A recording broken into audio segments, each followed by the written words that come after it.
Una bendición especial para ti. Iniciamos este encuentro de todos los días. Este encuentro de ponernos los dos en sintonía con el dueño de la vida. Al fin y al cabo, Él es el más importante en nuestra historia. Solo lo amamos a Él y solo confiamos en Él y solo creemos en Él. Nosotros tenemos que tener la decisión clara de no aceptar el mal en nuestro corazón. Bajo ninguna circunstancia podemos dejar nosotros que nuestra curiosidad nos haga ir camino tras del mal. El mal hay que rechazarlo. A mí me gusta cuando Juan Eudes dice que tenemos que tener dos sentimientos diametralmente opuestos. Un amor inmenso, infinito, hasta donde alcance nuestro corazón por Dios, y un odio total al mal y al pecado. Cuidado, con el mal no se juega. No dejes que tu curiosidad te acerque al mal, a ninguno de sus símbolos. Cuando tú te encuentres con el mal o los símbolos del mal, toma distancia. Ábrete de allí. No dejes que ninguna lógica te acerque al mal, porque como el mal te atrape, te daña y te hace creer que lo que está haciendo es bueno y te hace creer que eso que pasó es extraordinario. Y no, uno no se puede acostumbrar al mal. Uno no se puede acostumbrar a lo que daña. Uno no se puede acostumbrar a lo que destruye. Cuidado con eso. Hoy quisiera tomar otro personaje de la palabra. Hoy ese personaje es Simeón.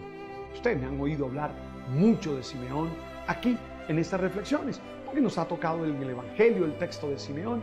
¿Y por qué me gusta Simeón? Porque Simeón representa el Israel antiguo que reconoce en Jesús al Mesías del Padre. El Israel antiguo que ve cumplida la promesa que el Padre les ha hecho. Simeón representa todo ese pueblo que en la ley se ha preparado para encontrarse un día con el Mesías, para encontrarse un día con la promesa cumplida del Padre Dios. Leamos el texto, es el capítulo 2 de Lucas, capítulo 2 de Lucas, versículo 25 hasta el versículo 25 hasta el versículo 32. Vamos a dejarlo hasta el 32. Dice así: había en Jerusalén un hombre llamado Simeón, hombre honrado y piadoso, que esperaba la liberación de Israel y se guiaba por el Espíritu Santo. Le había comunicado el Espíritu Santo que no moriría antes de haber visto al Mesías del Señor. Conducido por el mismo Espíritu, se dirigió al templo. Cuando los padres introducían al niño Jesús para cumplir con él lo mandado en la ley, Simeón lo tomó en brazos y bendijo a Dios diciendo: ahora, Señor, según tu promesa, puedes dejar que tu siervo muera en paz, porque mis ojos han visto tu salvación, que has dispuesto ante todos los pueblos, como luz para iluminar a los paganos y como gloria de tu pueblo Israel. El padre y la madre estaban admirados de lo que decía acerca del niño. Simeón los bendijo y dijo a María, la madre: mira, este niño está colocado de modo que todos en Israel o caigan o se levanten. Será signo de contradicción y así se manifestarán claramente los pensamientos de todo. En cuanto a ti, una espada atravesará el corazón, tu corazón. Palabra de Dios, palabra del Señor. Varios temas. 1. Simeón es caracterizado de manera hermosa. Un hombre honrado y piadoso. Qué hermoso es. La honradez y la piedad van juntas. Lamento que hoy muchos se las den de piadoso cuando son corruptos y deshonestos. ¿Cómo rezas el rosario? ¿Cómo celebras la Eucaristía y abres la boca si no tienes en el corazón la decisión de luchar contra la corrupción y de ser un hombre, una mujer honesta? ¿Cómo rezas?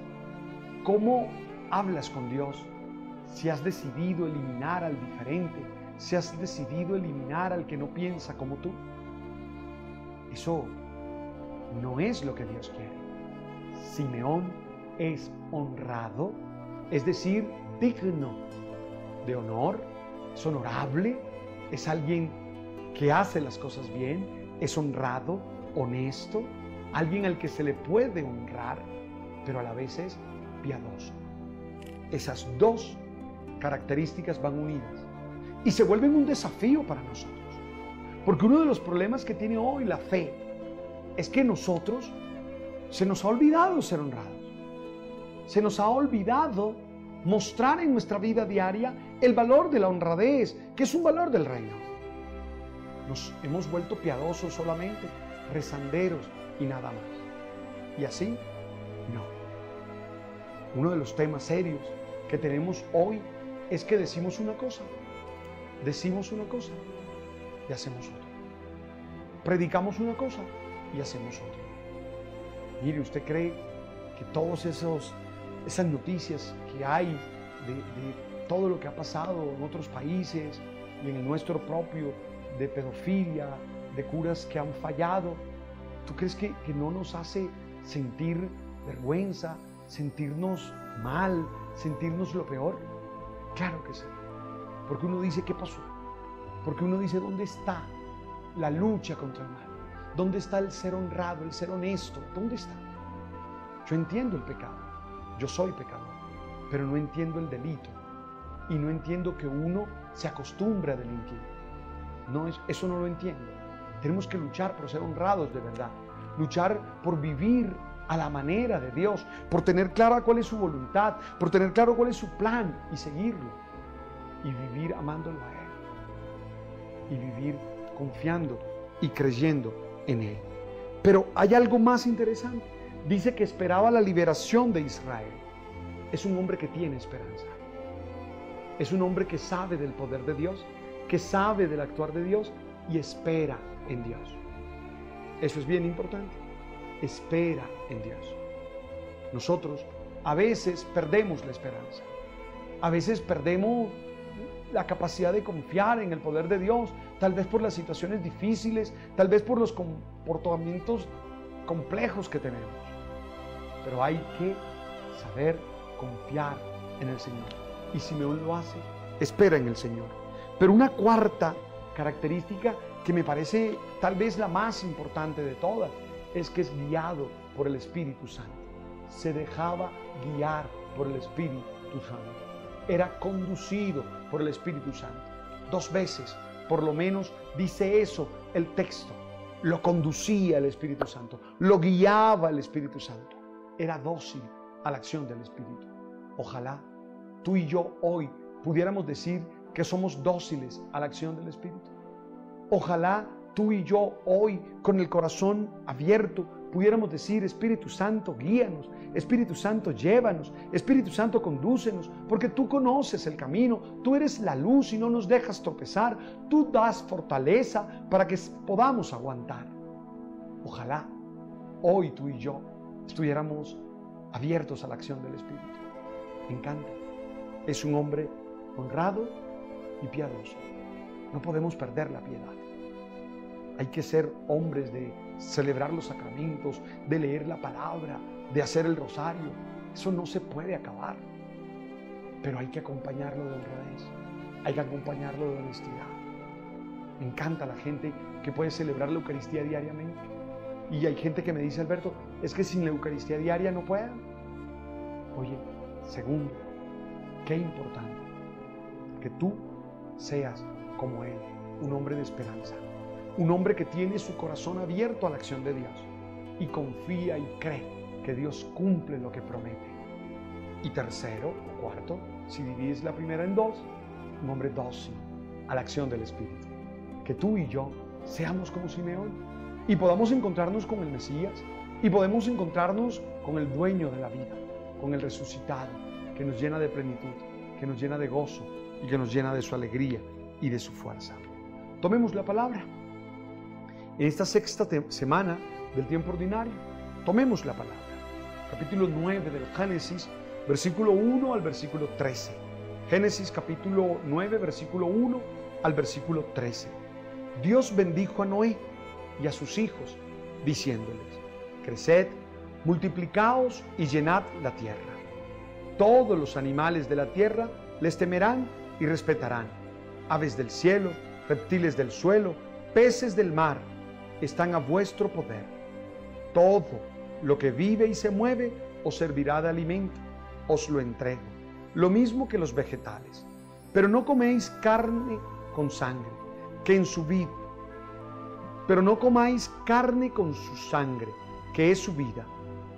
Pediré cuentas de vuestra sangre y vida, y se las pediré a cualquier animal, y al hombre le pediré cuentas de la vida de su hermano. Si uno derrama la sangre de un hombre, otro derramará la suya, porque Dios hizo al hombre a su imagen. Vosotros creced y multiplicaos, moveos por la tierra y dominadla. Dios dijo a Noé y a sus hijos: yo hago un pacto con vosotros y vuestros descendientes, con todos los animales que os acompañaron, aves, ganados y fieras, con todos los que salieron del arca y ahora viven en la tierra. Hago un pacto con vosotros.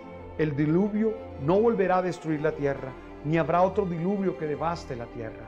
Y añadió Dios: esta es la señal del pacto que hago con vosotros y con todos los que viven con vosotros para todas las edades. Pondré mi arco en el cielo como señal de mi pacto con la tierra. Palabra de Dios. Varias cosas. Primero, de nuevo, la centralidad del hombre en la creación. Esa es la primera afirmación. El hombre es el centro de la creación. Eso no implica que el hombre destruya la creación. Eso no implica que el hombre sea un depredador. No, el hombre aprovecha la creación, pero cuida la creación. A mí, de las cosas que cada día me impresiona más, es cómo el hombre se ha vuelto un depredador del planeta, de todo lo creado.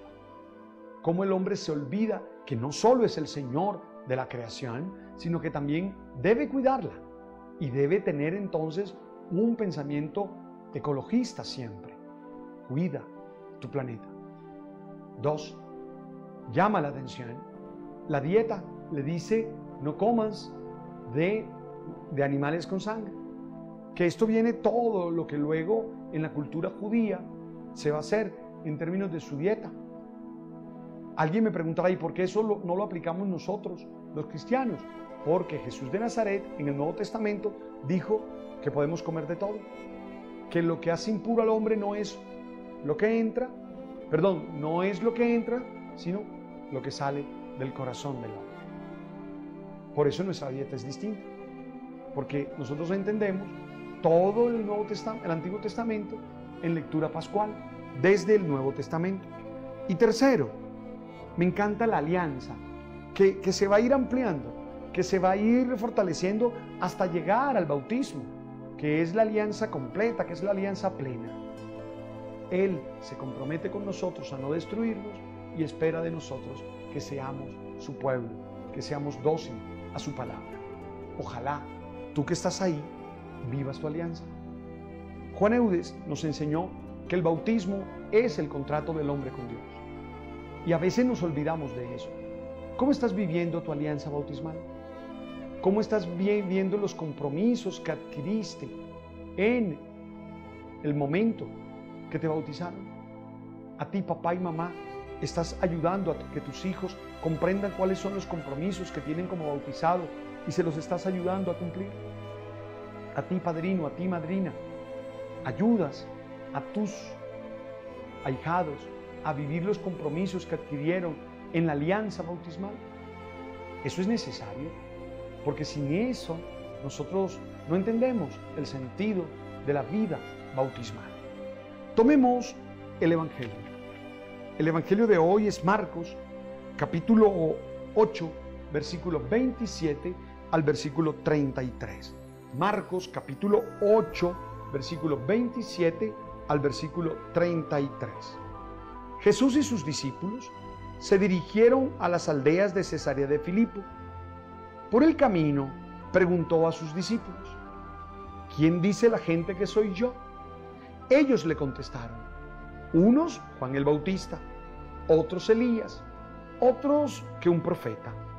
Él les preguntó: ¿y vosotros, quién decís que soy yo? Pedro le contestó: tú eres el Mesías. Él les prohibió terminantemente decírselo a nadie y empezó a instruirlos. El Hijo del Hombre tiene que padecer mucho, tiene que ser condenado por los ancianos, sumos sacerdotes y escribas, ser ejecutado y resucitar a los 3 días. Se los explicaba con toda claridad. Entonces Pedro se lo llevó aparte y se puso a increparlo.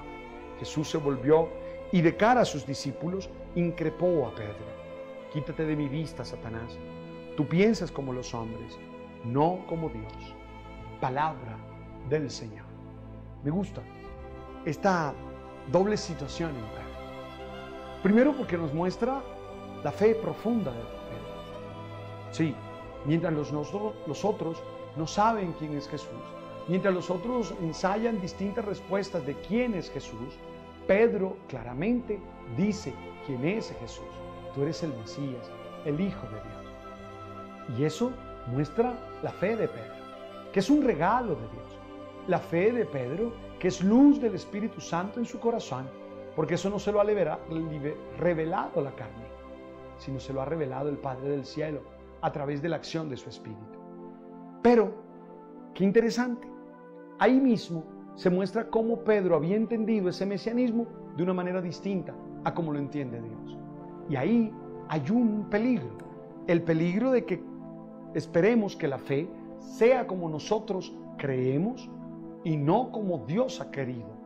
Que nosotros creamos que fe es volver el plan de Dios a nuestros intereses, es volver el plan de Dios a nuestra mirada. Yo creo que el texto, el Evangelio de hoy, tenemos que mirarlo en esa doble tensión, o en esa tensión con esos dos elementos. Uno es la fe. Pedro ha recibido el don de la fe, ha recibido la revelación del Padre por la acción del Espíritu. Pero cuidado, Pedro puede pretender desde esa fe manipular el plan de Dios. Y ahí le dice Jesús: alto. ¿Cuántos de nosotros haremos eso? ¿Cuántos de nosotros hoy, en nombre de Jesús, en nombre de la fe, haremos lo que no está bien? ¿Haremos lo que aborrece el Dios de la vida? ¿Cuántos de nosotros hoy nos comportamos como auténticos paganos diciéndonos cristianos? El otro día hubo una discusión teológica con una religiosa que, dijo alguna expresión que a muchos no nos pareció adecuada. Oiga, yo leí groserías, maltratos contra ella. Es más, yo traté de ser solidario con ella. Solidario en que creo que la descontextualizaron y que ella cree en la fe católica. Oiga, y fui víctima de cualquier cantidad de improperios en nombre de la fe. Yo decía, claro, es que a veces tenemos la fe y la queremos hacer no a la manera de Jesús, no a la manera que el Padre ha propuesto, sino según nuestros intereses, según nuestros caprichos, según nuestras expectativas, según nuestras maneras. Es que creemos que tiene que ser así. Y no, hay que ser dócil en la palabra. En eso necesitamos ser como Simeón, dóciles a la acción de Dios. En eso tenemos que dejar que sea el Espíritu el que nos conduzca. Tenemos que ser disponibles al plan de Dios y decirle: condúcenos, llévanos por el camino que tú has establecido y por el camino que tú quieres. Ojalá tú que estás conmigo hoy, tú que estás ahí, dejes que el Señor te conduzca. Ojalá tú que estás conmigo ahí, dejes que el Señor te muestre qué es lo que quieres. Hay que leer definitivamente de nuevo el Sermón de la Montaña y meditarlo profundamente. Señor, bendícenos en este día. Bendícenos, Padre. Bendícenos, Dios bueno. Bendícenos, Dios de la paz. Que el Padre, Dios, que es el de siempre para nosotros, nos bendiga. Sí, Dios, bendícenos en el nombre del Padre, del Hijo y del Espíritu Santo. Amén, amén y amén. Tarea: ser piadosos y honestos. Tarea: ser piadosos y honestos. Gracias por estar ahí. Me escriben a palbertojose@hotmail.com o @pelini. ¡Ánimo!